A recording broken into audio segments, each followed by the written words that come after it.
Évangile de Jésus-Christ selon saint Matthieu, chapitre 22. Et Jésus se remit à leur parler en parabole. Il en va du royaume des cieux comme d'un roi qui fit un festin de noces pour son fils. Il envoya ses serviteurs convier les invités aux noces, mais eux ne voulaient pas venir. De nouveau, il envoya d'autres serviteurs avec ces mots.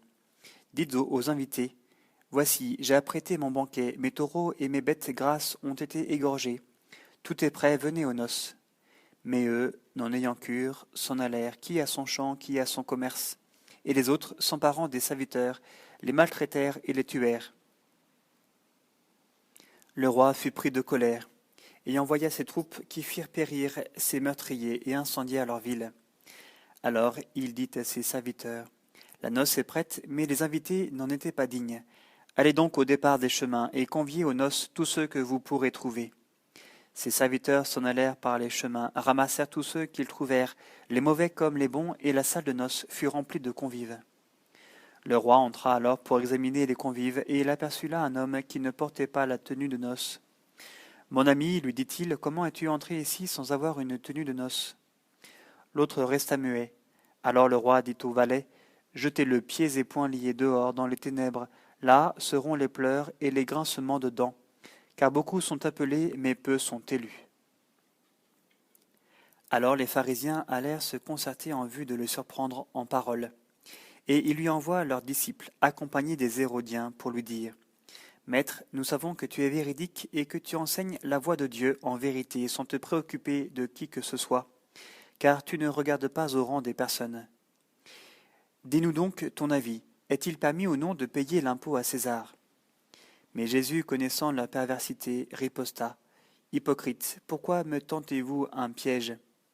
Faites-moi voir l'argent de l'impôt. » Ils lui présentèrent un denier, et il leur dit, « De qui est l'effigie que voici, et l'inscription ?»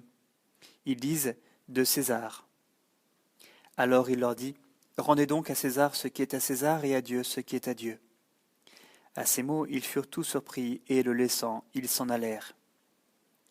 Ce jour-là, des Sadducéens, gens qui disent qu'il n'y a pas de résurrection, s'approchèrent de lui et l'interrogèrent en disant « Maître, Moïse a dit, si quelqu'un meurt sans avoir d'enfant, son frère épousera la femme, sa belle-sœur, et suscitera une postérité à son frère. Or, il y avait chez nous 7 frères. Le premier se maria, puis mourut sans postérité, laissant sa femme à son frère. Pareillement le deuxième, puis le troisième, jusqu'au 7e. Finalement, après eux tous, la femme mourut. À la résurrection duquel des 7 sera-t-elle donc la femme? Car tous l'auront tue. » Jésus leur répondit, « Vous êtes dans l'erreur, en ne connaissant ni les Écritures ni la puissance de Dieu. À la résurrection, en effet, on ne prend ni femme ni mari, mais on est comme des anges dans le ciel.